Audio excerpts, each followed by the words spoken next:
Documentary TV present.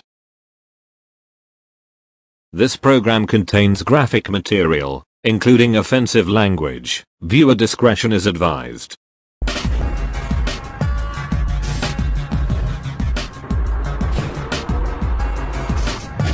LA. A gang member walks into a house and opens fire with a semi-automatic rifle. We said, why did you shoot everybody in the house? And his answer was, because they were home. The killer is a member of the Crips. Real Crips, Compton.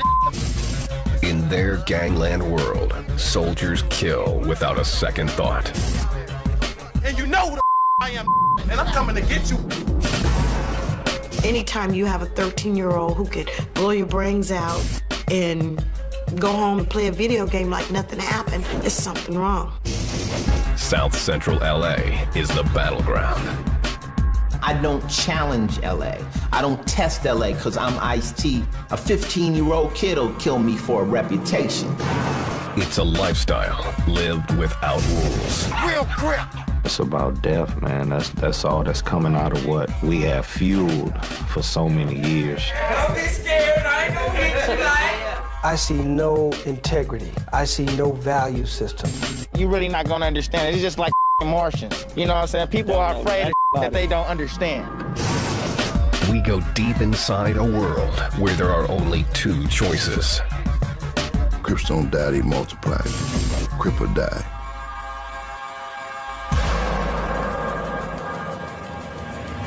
Documentary TV.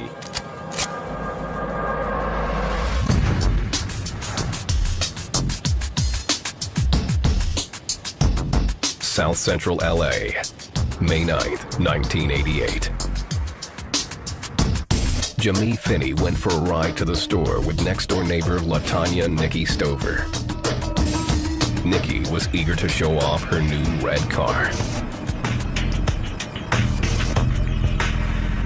If you live in the inner city, you start recognizing different things. And they noticed that there were some guys driving around and they saw them with these hoods pulled down over their faces. And these girls said, whoa, they look like these dudes are up to something. We better get on home. What the girls didn't know is that the young men were members of the Crips. Earlier in the day, they'd been swindled in a drug deal. These guys had been ganked out of some money, got some flour instead of cocaine, and they were angry, and they were looking for the people that sold them this bad sale. Unable to find the dealer, they decided to take revenge on the drug dealer's sister. They heard she was driving a red car. At an intersection, the gang members pulled up alongside Jamie and Nikki and opened fire with an Uzi and a pistol. Jamie's mother, Charlotte, was just blocks away. I heard this gunfire, and it was like, you would not believe the number of shots that were ringing out. It was crazy. A few seconds later, I heard this knock on my door. So I went to the door, and a girl said, "You need to come." She reached the scene at the same time as the paramedics. The car was totally riddled. I went to my daughter, and she was laying back in the seat. My daughter was shot 15 times. My neighbor's daughter was shot 8. The car had hundreds of bullets in it. Those girls tried to get home, and they never made it. Children never know what hit them. They never knew what hit them. The gang members had found their target, a red car with a young woman behind the wheel. When the police told me it was a mistake, that was like, no, it's not a mistake, that was murder. Decades later, Charlotte's tragedy remains business as usual in the Crip-infested streets of Los Angeles. In the city known as the gang capital of the nation, the Crips are the reigning army. With more than 10,000 members, they're the largest black gang in LA and can be found in every corner of the city. I walk these streets, I stay with the heat. West side to the day that we die.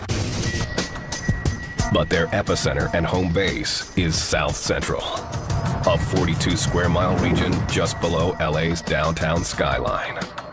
This is where I was born and raised, and can't nobody take that from me. So I know my home, I know where my heart is at.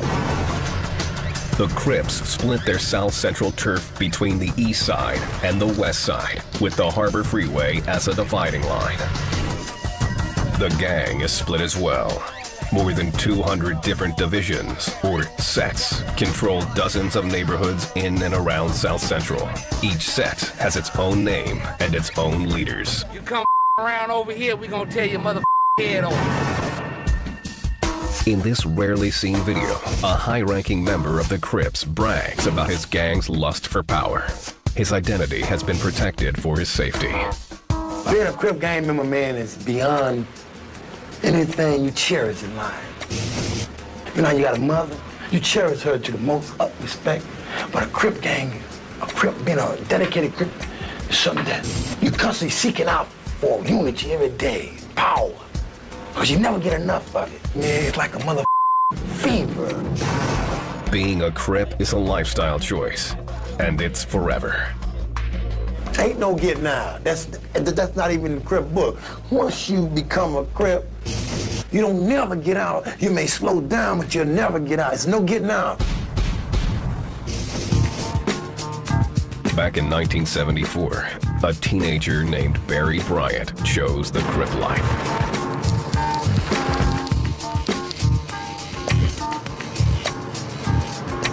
I wanted a big brother who could fight, who could protect me. I used to be like, man, if I was a little bit bigger, I wouldn't let you take nothing from me. So that's why I wanted to be a Crip.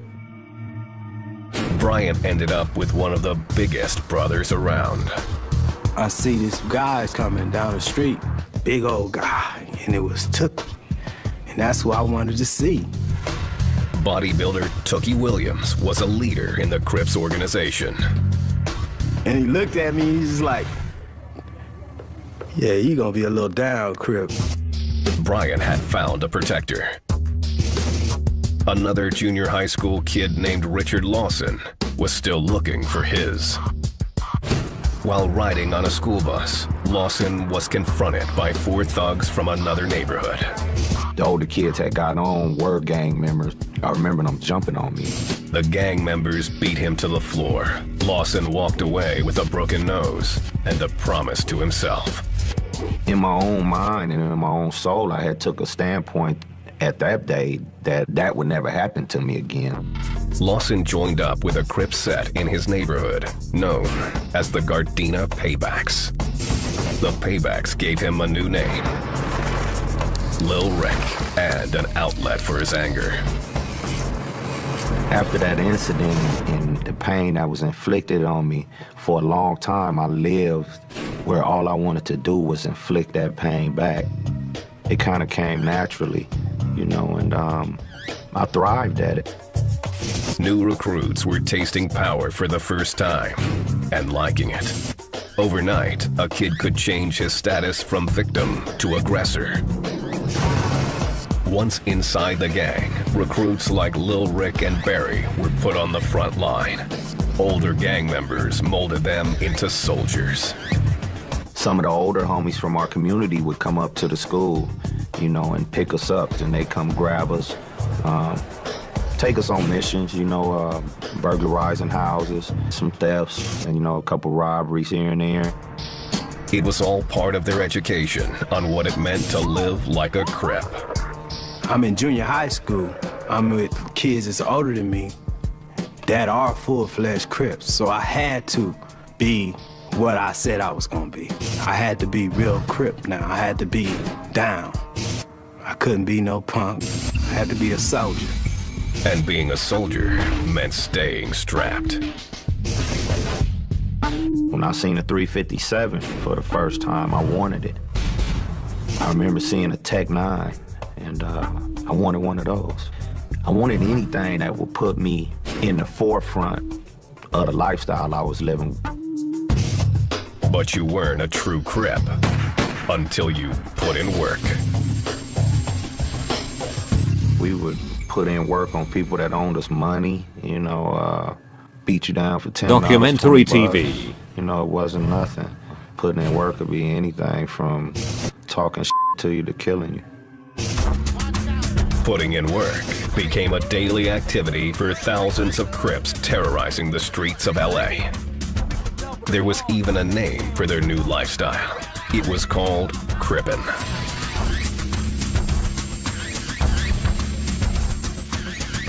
Crippin' is full gangbanging mode. Whatever goes down, goes down. You might shoot somebody, fight, and there's no thought of, wow, that's my mom, or that's somebody's little brother. Wanton gang violence, it doesn't matter. You charge it to the game, and the game is gangbanging, and that's straight out Crippin'. And when Crippin', it just doesn't pay to think too far ahead. Living your life, you know what I'm saying? Tomorrow's not promised, you know what I'm saying? So you gotta live for today.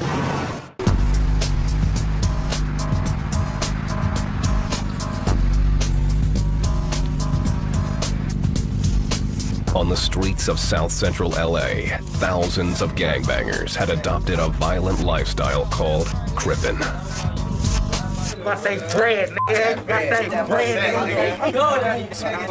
It was a culture without rules or remorse. One that included taking whatever they wanted, no matter the cost. March 1972. At the Hollywood Palladium, a group of Crips confronted 5 young men leaving a concert. 16-year-old Robert Ballou refused to give up his leather coat, and a fight broke out. Taking leather coats and was a way of a lifestyle for us. That became a part of being Crippin'. They stomped this kid to death over his coat. Ballou's murder sent shockwaves through the city. These hoodlums are going into business by what they call ripping off the kids that have jackets. The citizens of LA were getting their first glimpse into this new world of Crippin'. But the gang's roots had been planted long before, during the turmoil of the 1960s.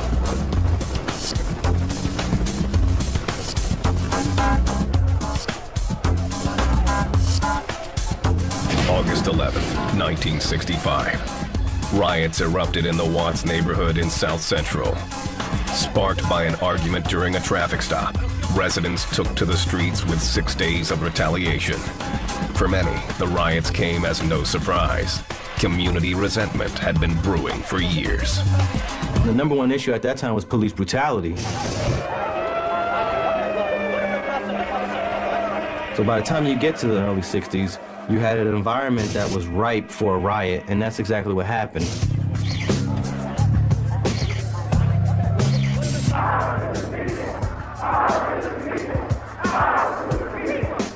Out of the ashes rose a flurry of groups riding the Black Power movement. The most prominent was the Black Panther Party. The Panthers were outspoken and militant.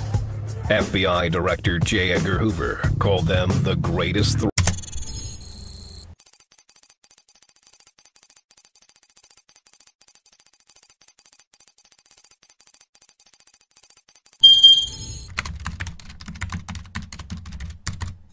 To the internal security of the country.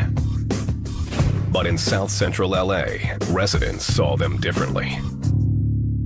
They were all about cleaning up the neighborhood, preventing crime, and having a law enforcement that was fair to the black community. Akil Bashir joined the Panthers at the age of 16. We actually started out as a patrolling agency which would patrol and police the police. Well-armed Panthers blanketed the neighborhoods. Most of us would have our shotguns in one hand and our law books in the other, and we would post up and we would watch.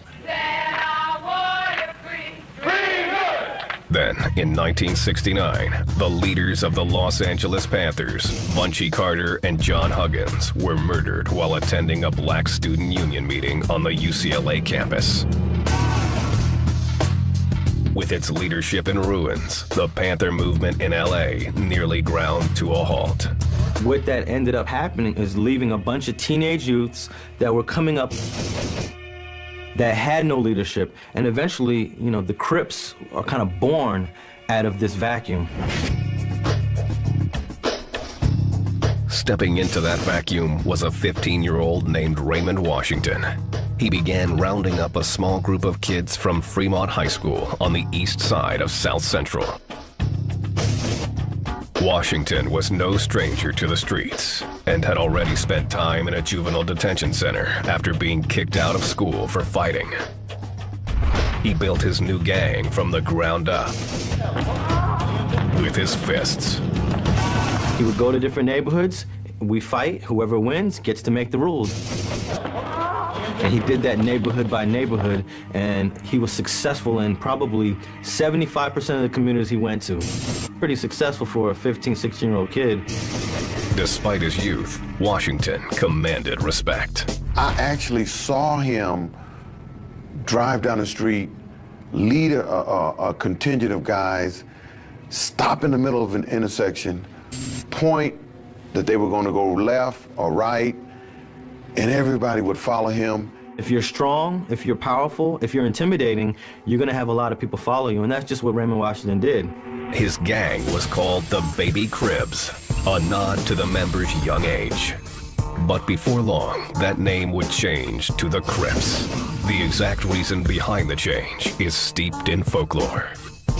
I think I've gone over that question, the origin of the word Crip, I bet you maybe 10 different of the original guys. And I probably got about 8 different stories about it. Some believe the name came from Washington's older brother, who had chronic leg problems. Raymond and the other kids would tease him by writing Crip, short for cripple, on his Chuck Taylor tennis shoes. Others believe it came from an article in a local newspaper that linked the cripple nickname to the gang's habit of using canes as weapons. I rest with the fact that, it's a good folklore story, and just let it go.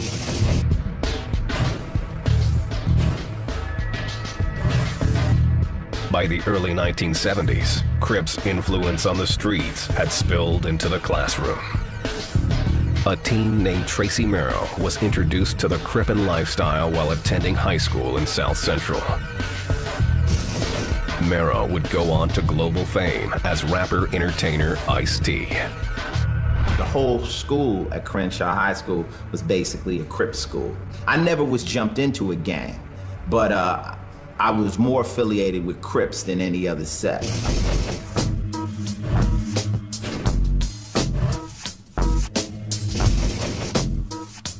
The Crips stood out in the halls. They adopted the color blue and wore it with pride. And basically back in them days, if you wore blue, you was cool. It wasn't enough to look like a Crip. You had to move like one too. A Crip walking, they call it sea walking now, is a dance that the Crips invented. It was just a dance, which was a lot of footwork, but it was the coolest dance you ever seen. And to do it meant you was in that gang. If they can get their hands going with their feet, then it's cold. It looks crazy. It's kind of like a war dance.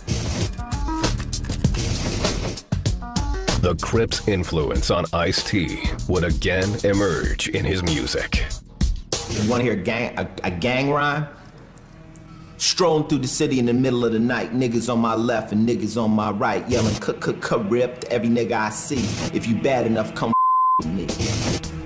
The Crips weren't the only game in South Central.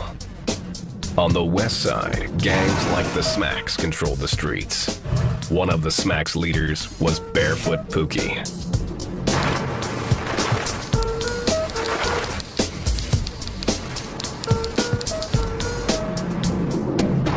One Sunday afternoon, Raymond Washington approached Barefoot Pookie and the Smacks at a movie theater. Raymond came in, walked down the aisle, and spoke out, "Who the Smacks?" And the whole show stood up. It was the ideal setting for a brawl. But instead, Washington and the Smacks agreed to join forces against a rival white group. They left the theater together in search of their common enemy.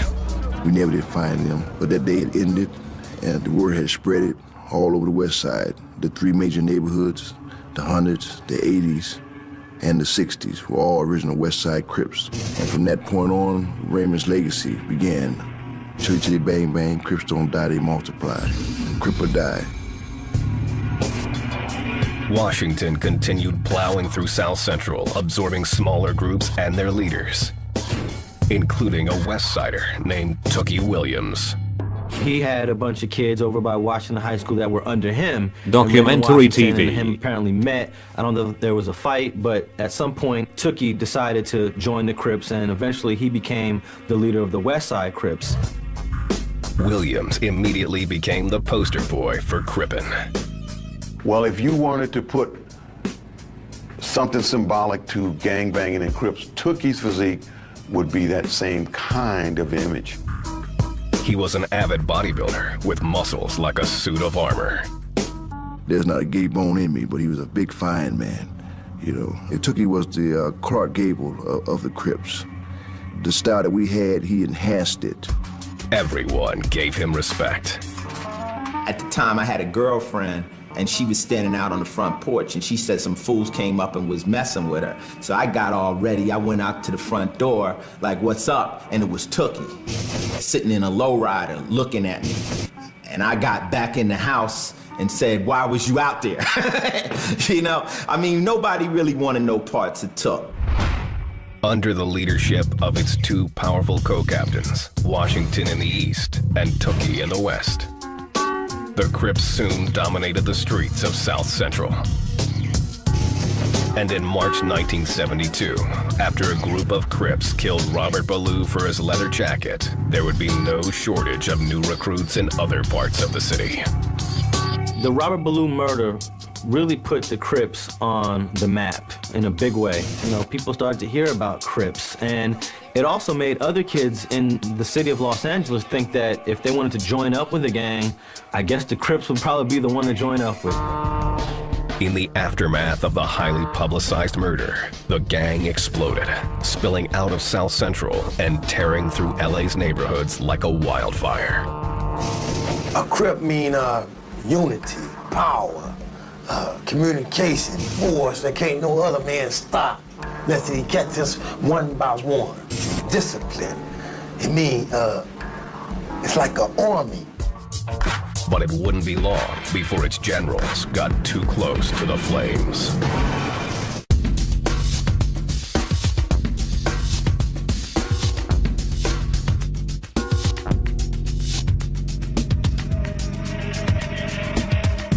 By the end of the 1970s, the Crips had hit the big time.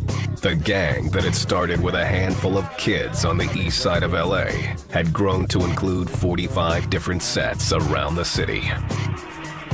In February 1979, Stanley Tookie Williams was calling the shots for the powerful West Side Crips. That sometimes meant giving his street soldiers a lesson in Crippin'. He sent his homies, a couple of guys were with him, in to do a robbery at a little market. They came out and didn't do it because there were witnesses, and he got very angry. Tookie then led them down the street to a 7-Eleven. Young guy, young 20-some-odd-year-old man working there, and he said, I'll show you how to do it. And he took me and robbed him, put the kid on the floor. As the clerk lay face down, Williams fired 2 shots into his back.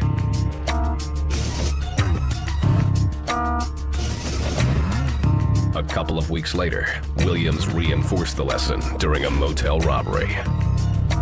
Went in and killed a family of 3 that owned a motel, so he wouldn't leave witnesses. Williams was later caught and convicted of all 4 murders. His next stop would be his last, death row at San Quentin. 5 months after Tookie was arrested for the murders, the Crips leadership suffered another blow. Raymond Washington, the gang's founder and co-captain, was shot and killed on the streets of South Central, most likely by a member of his own gang. He walked up to the car and somebody shot him point blank with a shotgun. Raymond obviously knew somebody because he's not dumb enough to walk up on a car of somebody he doesn't know. By the early 1980s, the two cornerstones of the Crip organization had fallen. At the same time, a new and powerful force was rising up to claim South Central, a drug called crack cocaine. Crack was cheap to buy, lucrative to sell, Ask your mama what this is. and instantly addictive. Without any central leadership, the Crips splintered into dozens of smaller groups, all bent on making as much profit as possible selling crack. Lil Rick set up shop in Gardena, the home base for his set called The Paybacks. I remember being at crack spots, man, and making $2,000-3,000 a day easy. That was like a slow day. Suddenly, everything was in reach. So it was very motivating, you know, at the time. We didn't have to go to work. We didn't have to report to anybody. You know, and we did it our way, man. We didn't look at the tags on stuff. We just went in and bought. With enormous profits to be won or lost, competition on the streets heated up. The financial gain of the crack trade brought confusion to the city as far as the gangs were concerned. Who was gonna sell where, who was gonna sell when. Old adversaries now had new reasons to fight. The Crips' most powerful rivals were the Bloods. In the early 1970s, small groups had banded together under the Blood name in an effort to fight against the larger, more powerful Crips. The easiest way to tell the groups apart was by their colors. Crips wore blue, Bloods wore red. Wearing the wrong color in the wrong neighborhood meant trouble. Even the Crips' alphabet changed to show their contempt. Crips went out of their way to avoid speaking or writing the letter B. We kept most of the B's out, you know, instead of saying boy, we say coy. And it just became a natural lingo, you know, you would verbally spit it out sometime without even knowing. With the introduction of crack to the streets, the hatred between the Crips and Bloods exploded. Between 1984 and 1989, at the height of the crack epidemic, the homicide rate for black teenage males in LA more than doubled. Gang homicides topped 600 by 1990. Crips and the Bloods turned out to be just like the Ku Klux Klans. They have the same thing in common. They just kill each other, kill niggas. But not all of the killings were Crips against Bloods.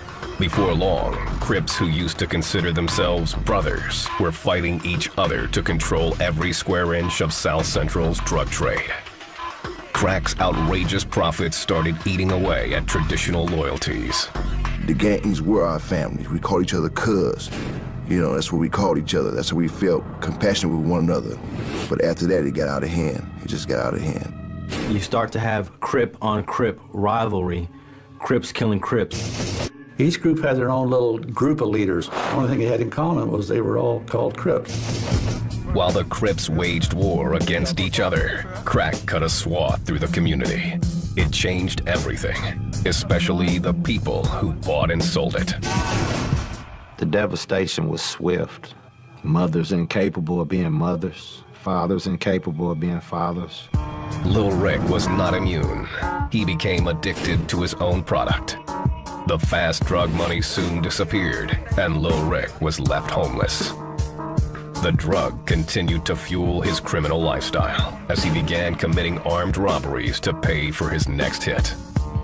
It eventually turned on me, so I got to feel the impact of both sides. I was able to be in a position to be profitable from it, make money from it, and I was also had the experience of using it and seeing the devastation from that side of the fence too.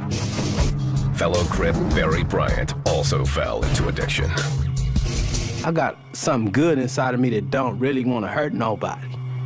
But when you get that drug inside of you, everything else don't mean nothing to you no more. The drug that had made the Crips rich was also destroying them.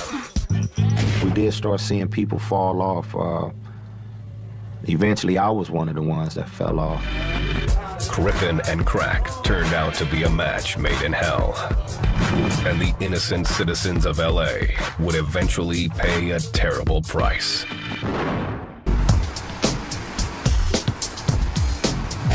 South Central. August 1984. 58-year-old Ibora Alexander began her day at dawn, watering the plants on her front porch. Madee, as her family called her, Documentary was the mother TV. of Kermit Alexander, one of the National Football League's brightest stars. Madee walked from the porch into the kitchen, leaving the screen door open behind her. As she poured a cup of coffee, two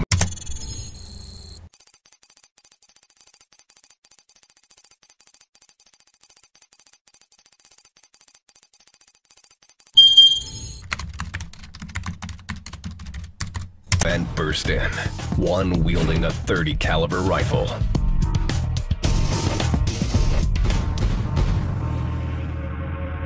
Ibora Alexander was shot in the head. Coffee cup was still on the table after all the shooting. Her actual brains are blown across the kitchen. The gunman, still high from an all-night cocaine binge, stormed through the house searching for others. In a front bedroom, he gunned down 24-year-old Deetra Alexander, who sat frozen in her bed. The daughter was shot multiple times. Beside her, 13-year-old Damani Garner and 8-year-old Damon Bonner were asleep. Two boys were shot also in the head at point-blank range. The nephews have never even awakened. And they go up and are executed still asleep. 13-year-old Ivan Scott hid in a closet as the men fled the house. Imagine what it was like for that little boy that ran into the closet when he heard the gunshots and comes out and sees all his family bloodied up. It's just horrific. The assailants were part of the Rollin' 60s, a Crips set from the west side of South Central. On that summer morning, they were carrying out a hit in return for drugs and cash. And it turned out that they went to the wrong house. Could have been your house, could have been mine, could have been any place. They weren't particular about where they were going to do this, you know. The Crippin' lifestyle had once again touched the innocent citizens of L.A. It becomes different value system where the value of life just didn't mean anything. And that was frightening to me. And a police interview with a high-ranking Crip only confirmed that fear. He took the police deep inside the violent mindset of the gang. The more mother we kill, the higher rank we get. And it's like every different gang. Each Crip gang want to be better than another Crip gang. So we all is striving to kill a mother not a Crip. Like all Crips, he had a deep hatred for the Bloods, a rival gang. The Bloods were smaller in number, but just as vicious. Crips referred to Bloods as slobs. Used to go to different other gangs, slob gangs, kidnap their homegirls, bring them over to our set and rape them, torture them. Tell them, go back and tell all your punk slob homeboys that the Crips is real. And as he told the police, once you joined, you were a Crip forever. Crippin' was a permanent lifestyle choice. We always got to have unity and power over wherever we at. If you don't let a Crip have that, he'll go nuts. He wouldn't know how to act.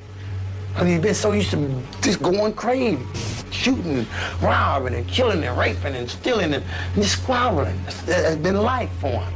And that's something he ain't never grew out of. In South Central, Lil Rick's Crippin' had gotten out of hand. For 5 years, he'd been selling drugs for his set, the Gardena Paybacks. Along the way, he'd become addicted to his own product.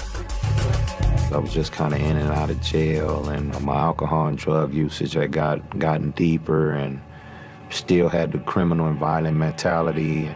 It was a very unstable lifestyle. In 1988, after being caught with guns and cocaine, Lil Rick was sentenced to 11 years in Soledad, a Northern California penitentiary. He was just 19 years old. I had hit the big house when I got to Soledad. I seen some things in there and did some things in there that I didn't know I was capable of doing I thought the wars on the street were insurmountable, but the wars that were going on in prison were just as profound, and they were just as devastating and just as violent. Lil Rick was out in less than 5 years. Once back on the streets, the battle he fought was against himself. I was kind of tinkering with wanting to straighten up and still leaning towards wanting to be on the streets. The balancing act was torture. He sank further into drug and alcohol abuse. The Crip in life had finally caught up with him. I could remember days of just like wanting to blow my head off, man, based on I couldn't change my lifestyle. Lil Rick would have to hit rock bottom before he could rise again. And so would Los Angeles. The bloody decade of the 1980s was finally over, and in the most unlikely places, the tide started to turn. There was something different in the air. I felt it talking to some of these youngsters. That was a legit feeling that these guys wanted to make some changes.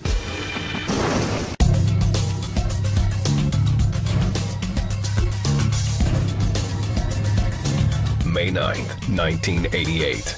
Charlotte Austin was startled by the sounds of gunshots being fired outside her South Central home. I said, well, you know, I need to call the police because somebody's child just got hurt. But then it felt like something dropped from me. I had this really strange feeling. Moments later, she was running down the street towards a car that was surrounded by police and paramedics. A red Pontiac was riddled with bullets. Her 13-year-old daughter, Jamie, was in the passenger seat. I remember I went to open the door and the fire rescue stopped me. I thought they were gonna go get a gurney because they went back to the car. When they came back, they had sheets. And there was no body saying, your daughter's deceased, I'm sorry, none of that movie stuff. It just covered them up. Jamie had been riding with her next-door neighbor, Nikki Stover. Both girls were dead, sprayed with bullets from a 9mm Uzi and a pistol. The gunmen were members of the infamous 8-Tray Crips, one of the most violent sets of the gang. Their mission had been to kill the sister of a drug dealer who had ripped them off. They heard the sister was driving a red car. Afterwards, the shooters celebrated with their homies.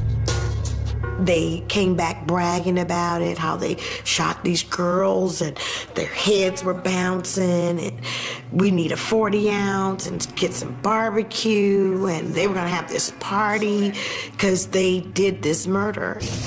The only problem was that it was the wrong red car and the wrong girls. That didn't seem to faze the gunmen while they stood trial.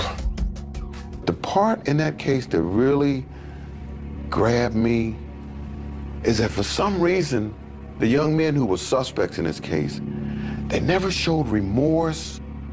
Even when these parents were talking about their children, I heard sniggles.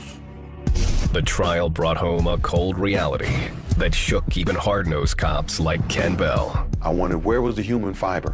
Where was the remorse? After the loss of her daughter, Charlotte Austin turned her grief into action. Her ongoing mission has become to break the cycle of gang violence. On that, she is an expert. The day after her daughter died, Charlotte discovered that her teenage son, Corey, had somehow gotten a hold of 2 handguns and had planned to seek revenge. I had to sit him down and explain that that was not the answer, that he was only gonna make another mother feel the way I was feeling. 8 years later, Corey was shot and killed by a gang member for wearing the wrong color in the wrong neighborhood. They weren't in gangs. Corey wasn't in a gang. They were kids living in the neighborhood doing what they do. In the middle of this sea of hate were the Watts housing projects. In 1992, gang members and citizens inside the projects were growing tired of the violent world surrounding them.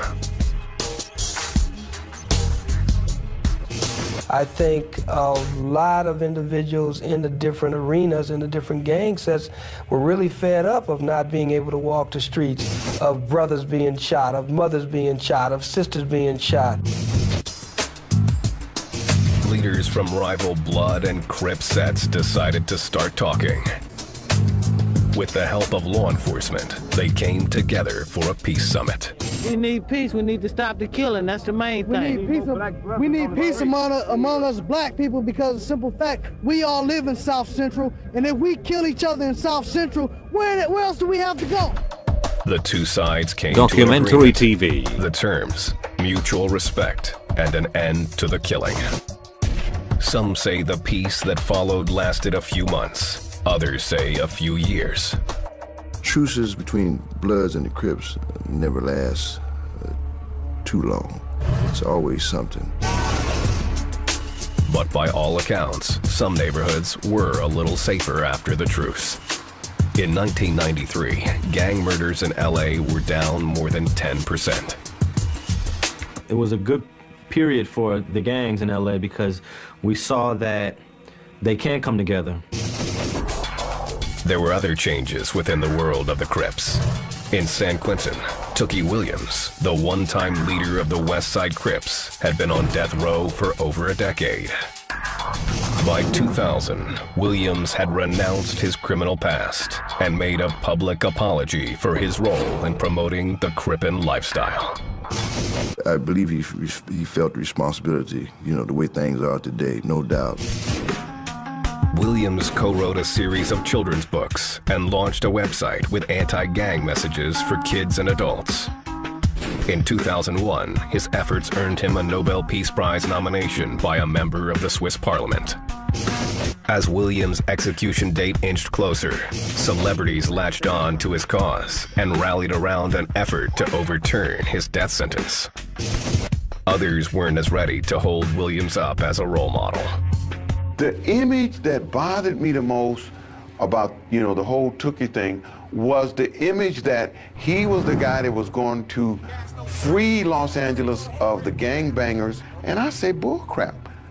You know, there's guys who grew up with Tookie, who lived in that same era, who walked the same streets as Tookie, and never killed or was accused of killing anybody like that.